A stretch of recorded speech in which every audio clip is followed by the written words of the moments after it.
So you just hit 65 and it is now time to finally get yourself fitted up with proper armor as well as weapons and jewelry. Well, in today's video, I'm going to be going over all the different ways that you can actually acquire gear so then you can decide from there which method is best for you and really what you want to do in the game.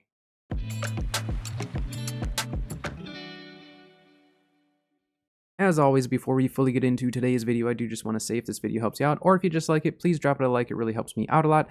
And if you want to see more content like this, including more build videos, loot videos, stuff like that, especially with Season 5 coming up, definitely subscribe to the channel so you know when those videos do go up. I also stream throughout the week over on Twitch as well as YouTube, so if you want to stop by stream, say hello, lurk, anything like that, we would love to have you. But let's get into today's video. Alright, so to get us started, we are going to start by looking at kind of the two most obvious ways of getting your loot. The first being the crafting route. So with crafting, you do need to make sure that your crafting skills are 250 or higher, because then you're able to craft these 700 gear score items. So, taking a look at the outfitting station here, we will look at this amulet just as an example.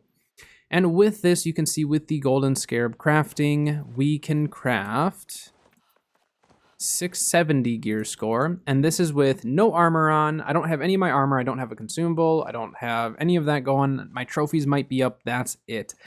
So what you want to do is make sure that you do have all your armor. Make sure you have your earring, your consumable going, a town buff, your trophies up, all of that to increase the gear score as possible. And with the golden scarabs, you can craft up to a 700 gear score, guaranteed 2 perks. So with that, you'll need the matrix, whether it's jewelry, armor, or weapon matrix. You'll need 3 golden scarabs, 3 shards of whatever you're crafting, and then 25 of the attribute mod that you want that attribute to be. And then from there, for like this jewelry, you need the prismatic chain, prismatic setting, prismatic ingot. And for any of the armor or weapons, it'll just be the prismatic resources that go into that specific craft. So that is the golden scarab craft. And then let's say you want a third perk that you are choosing, because with the golden scarab craft, you get 2 perks that you choose. The third perk is a random roll. And so it just kind of depends on what you end up getting for that third perk. But if you want to choose that third perk, you then would do a prismatic scarab roll. So for that, you need an Azoth inductor, which is going to cost you quite a few faction tokens. I believe it's like 75,000 faction tokens and 25,000 gold. And then you also need a prismatic scarab, which is going to cost you 10 scarabs in order to just craft that. And then you also will need 10 of the shards rather than the 3, which shards have come down in price depending on what you're crafting, so that's not too bad. And then 50 of the attribute mod, based on whatever attribute you are crafting into. From there, as you can see, we're going to change these to prismatic, but on the prismatic ingot for like this ring, you are now spending 80 prismatic ingots instead of 4. So it is quite a bit more expensive to craft this, but you are choosing the 3 perks, add your Azoth, get your, gem slot, all that. And honestly, it can be worth it depending on what you're crafting, because there are some crafts that you just won't be able to get unless you craft it or get extremely lucky crafting it through golden scarab. So for some people, just to kind of get it over with, get what you need and get out, this is a really, really good method. I have crafted with Azoth inductors in the past. It's just really expensive, so I don't do it often, but this is definitely an option for crafting. So crafting, you can get exactly what you want through crafting, so there are some benefits, but the downside is you are going to spend a good chunk of your money just trying to get your trade skills up. Now, if your trade skills are already fairly leveled, probably won't be an issue for you, but it does get pretty expensive if you're kind of building your trade skills from the bottom up. So if you are doing it that way, I highly recommend getting your jewel crafting and then your armoring. Main reason being that will apply to every single build that you are creating, because every single build utilizes armor and jewelry. The weaponsmithing, engineering, arcana just kind of depends on what you typically run. So from there, kind of decide, but jewelry, armoring, I think are very, very worth it.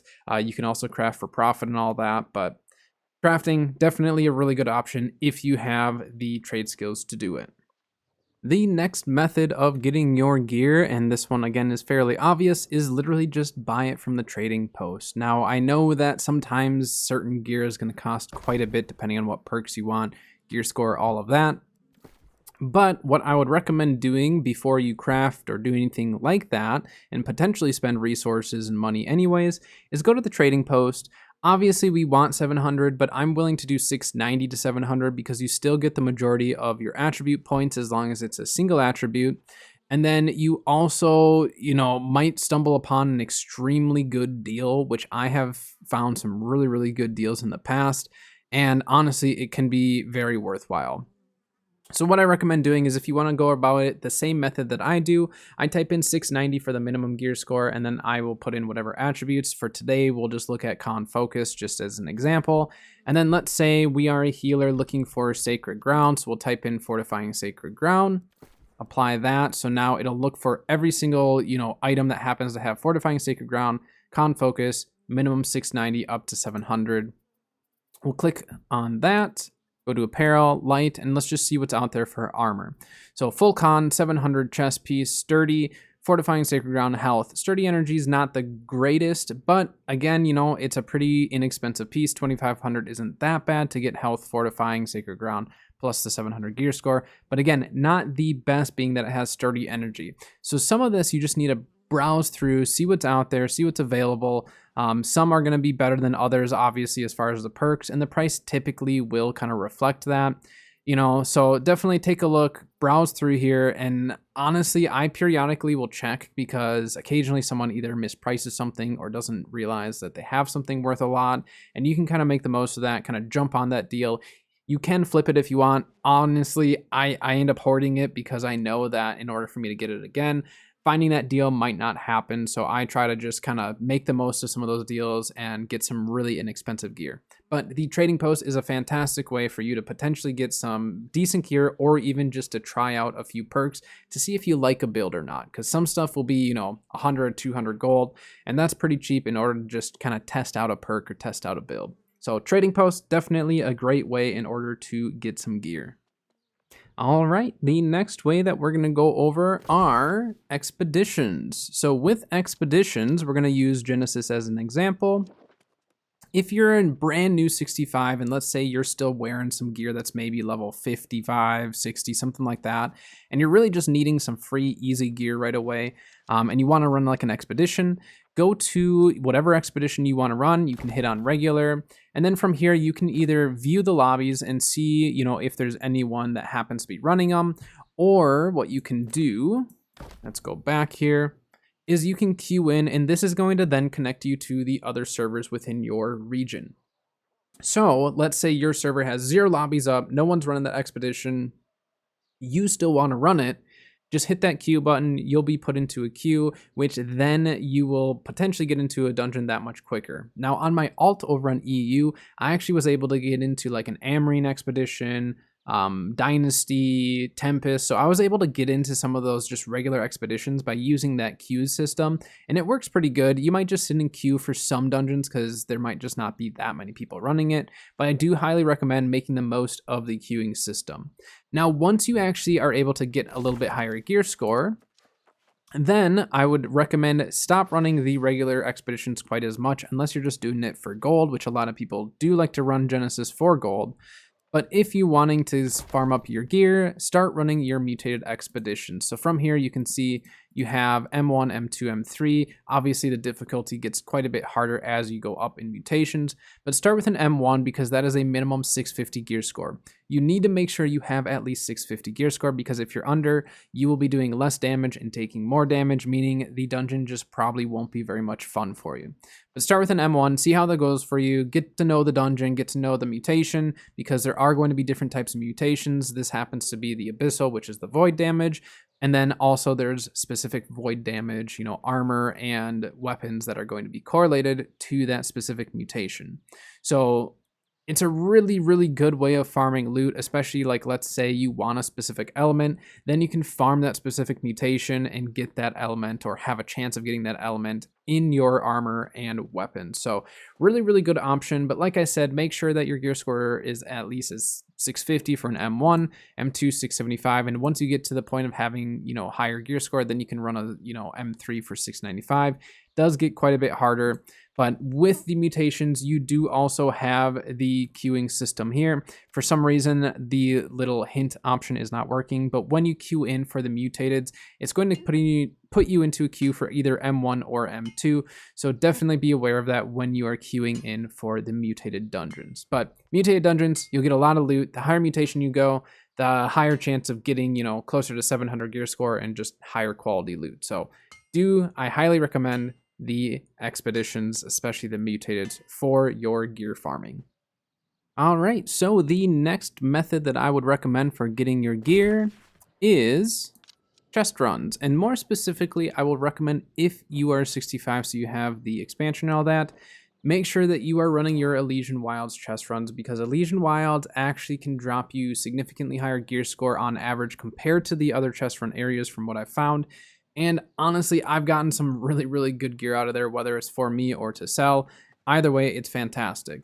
But in Elysian Wilds, there are two different locations for the elite runs. You have the Tribunal High Mound, which usually is going to start down here at the High Mound's Rest. And then you'll meet kind of at these gates right here before you enter for the entire chest run. Now, this one's pretty straightforward, pretty easy. Just follow the group. It'll be really easy for you to just kind of keep up, farm stuff, get all the loot, move on. And then you also have a chance at getting a couple of artifacts here, which we'll get into in a little bit. And then in the northern area, you have the Isle of Zervin, which you'll meet over at the Shrine of the Lion. And it is a little bit of a pain at times because you might be doing some of the jumping parts and fall. Just make sure you unstuck right away, get back up there and give it another go. But this area can be a little frustrating for some people because the jumping can get frustrating when you fall. So do keep that in mind when you are running Isle of Zervin. But in general, chest runs are fantastic. Outside of Elysian Wilds, they are still worthwhile to run because outside of gear, you also have craft mods, trophy mats, stuff like that you could still farm up and sell or keep for yourself. So chest runs, definitely a great option for getting some earlier game loot. Further down the road when you need very specific gear, it's maybe not the best, but for earlier on, early 65, I do highly recommend chest runs specifically for gear. I still run them on my main account, even though I've been 65 since day one of being able to get 65. So I do still love chest runs. But again, if you don't like the content of chest runs, don't run them. There's definitely other options to get your gear. All right, so the next couple ways that I will recommend for you to be able to get some gear is going to be for those of you who enjoy PvP, or maybe those of you who don't know if you enjoy PvP or not. And that is the PvP track. So with the PvP track, we'll look at the rewards here. As you progress through the PvP track, you are going to have access to better loot, different loot, dark matter, potions, tokens, stuff like that. And then as you progress, you'll also have a chance at getting some coins or gold. And then the higher level you are, the more that price will increase for what you can get out of it. So PvP track, as far as the actual armor and stuff goes, it really isn't the best personally from what I found, unless you are specifically only looking for PvP gear. But the other thing, and again, we're kind of touching base on this, but on the next area or next section, we'll be going over it, there are certain artifacts that you will have to do the PvP track in order to get. Now, I know that can be really frustrating for some. For those of us who enjoy the PvP, obviously it's not as frustrating, but I do get it where it can be frustrating for those who maybe don't enjoy the PvP, but feel like they're forced to do it in order to get certain items. I do think it's good to have the variety as far as getting artifacts and stuff goes, but I know it can be really frustrating for some when they are forced to play a certain game mode that they don't like, whether it's PvP or PvE. With the expeditions and stuff or chest runs, you might not enjoy that content, but you want that artifact, and it kind of is what it is. I like the variety, and I know it can be frustrating at times, but I think having variety is really good for some of that, gear farming. But with PvP track, like I said, it's not going to be the greatest gear that you're going to get, but if you are very PvP focused, you can get some really nice PvP gear out of it with shirking heals and stuff like that. So it is pretty worthwhile. Like I said, though, you are going to have to kind of climb through the tracks in order to get better and better gear and better items. But like you can see here, like I got 2100 coin just by getting this PvP track by running an OPR. which then leads me into the other side of the PvP, which is the OPR caches. I have been saving them up. Let's open up a couple of them just so you can see some of the loot that you get out of it. But as you can see, you open up these, OPR caches, and you get one every single time you play an OPR, as long as you get, I believe it's either 500 or 1,000 points. But every time you play an OPR, even if you don't grade, as long as you get your points, you will get a cache. So like right there, a 699 helmet. It's not the best full strength health. Tricking for it, those two perks aren't bad. Ice harnessing isn't as needed for me, but you do have a chance of getting some pretty decent gear out of these. So again, there's a weapon for you, and the gear that you're going to get from the OPR cache is not necessarily going to be PvP specific. It's just going to be kind of random roll stuff with higher chances, potentially, of some of the other perks. But in general, since they've kind of changed some of the loot and all that and how it works, you're not going to get some of the kind of junk perks that we used to get. But OPR cache, I wouldn't rely on this to get your gear, but it is just kind of a nice way to get a little extra gear while playing a game mode that you may or may not enjoy. At the same time, with the OPRs, you're also farming up your PvP track, which then allows you to potentially get some extra gear, extra loot, and especially the artifacts that potentially drop from there. Now, there are a couple artifacts that you can pull from the OPR caches, so that is another positive to running some OPRs, or enough just to maybe get those those artifacts. But in general, if you like OPR, it's a great way to at least farm up a little extra gear. Might not be the best, but at times you will get some pretty decent stuff. So OPR, PvP track, two other ways to potentially get some gear for you. All right, so we are going to go over kind of the last way that I would recommend getting gear, and that is actually through the gypsum kiln. Now, we're going to go into detail into each individual part of the gypsum kiln, but the first one that I want to talk about are artifacts. Now, artifacts are specialty items. We'll show you here. So they are specialty items that drop in very specific spots, whether it's PvP track, expeditions, open world bosses, anything like that. So there are a lot of artifacts. I'm not going to get into them today, but you can use New World Database in order to look up specific artifacts and see where they drop, and then go out and farm them yourself. But artifacts, what you're going to do is once you get one, you are then going to have to level it up. And then once you do the certain quests to unlock certain perks, so as you unlock these perks, you're going to have to do quests in order to do them. And when I say quests, usually it's just like go clear out, beasts in Elysian Wilds or something like that, or go beat a named creature or something like that. But then what you're going to do is at the very end, it'll tell you to go to the gypsum kiln and craft another perk. So what you're going to need is a chromatic seal, 5 gypsum orbs, 500 dark matter. Obviously, you'll need the artifact in your inventory. Make sure it's not in a gear set or equipped on your character. And then you'll need the matrix to go with it. So obviously weapon, jewelry, or armor. And then from there, you will get to choose from the list. Now, you do need to make sure you have the craft mod, but this is like the list of craft mods that you'll be able to choose for that specific artifact. So from there, figure out which craft mod you need, apply it, and then you can craft it. All artifacts are going to be 700, whether you've crafted it or not. And then when you get to choose that third perk, then it puts it on there, and you can re-roll that. So let's say I put something on, this artifact, and then I wanted to change it. For the exact same cost, it's no cheaper, but for the same cost, you can change that last perk over to something different. And although, yes, it is expensive, you can then change that perk. But I can kind of get it. They don't want you to be changing the perk super, super often, or if you are, they want you to kind of have to pay a little bit higher price. So it's not, to the point where you're just constantly able to change that over and over and over. So those are the artifacts. Next, we are going to take a look over at the named items. So quick, I'm just going to show in my inventory here. We have this Daemon Finger ring. Now, I'm probably not going to be using this ring anytime soon, but just as an example, I'm going to show you. So throughout the various, especially the elite areas and stuff like that, you're going to be finding these kind of purple items that are named. And then from there, you're going to actually be able to craft those to 700. All of the named items will have set 2 perks as well as the set attributes. So those 2 perks and the attributes will never change. But what you actually get to do is select the third perk and guarantee 700. So in order to do that, we're going to go back into the gypsum kiln here. and go all the way to the bottom where it says named item crafting. So these are going to be the named items that I happen to have in my inventory. We're going to click on that ring that we were just looking at, and this is the cost. As you can see, it puts it up to 700.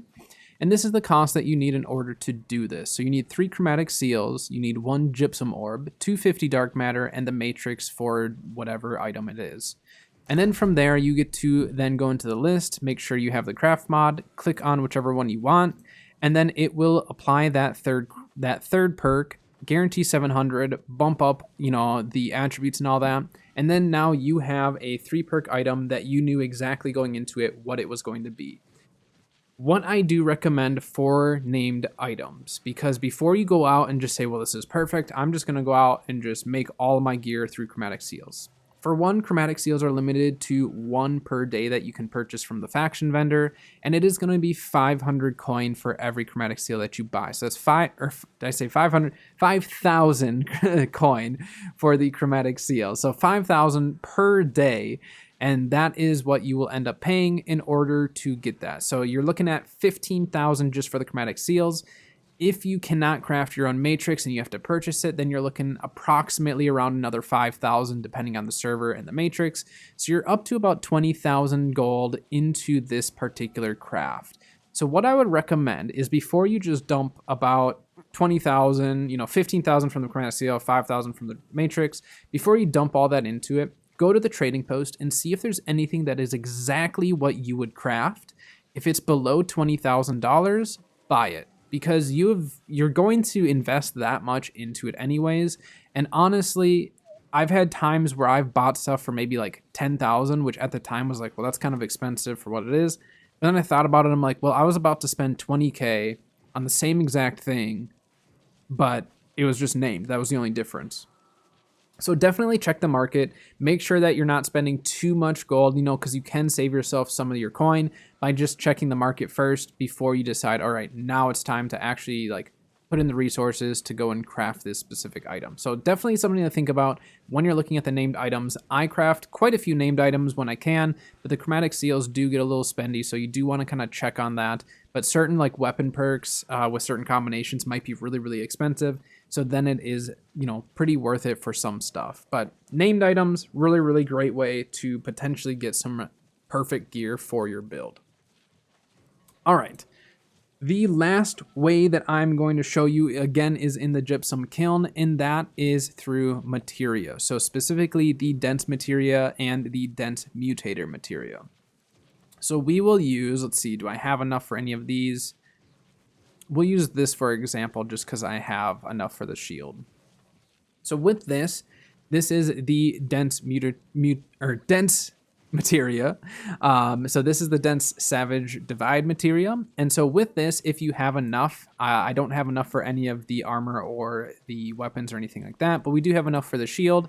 And with that, if you have enough of the materia, what you're going to get is guaranteed 700, guaranteed, the other perks, and then the third perk or the last perk, if it's we'll use this for an example here. So empowering leaping strike, mortal lifesteal, and then that third perk, you end up getting a random roll for that. But similar to the named items like we were talking about where you use the chromatic seals, this is a little different. If you run, one mutation a lot, or the season pass oftentimes gives us quite a bit of the materia, then you can go here, get some free 700 gear. It's a really, really good way, especially if you've completed the season pass, haven't used any of your materia.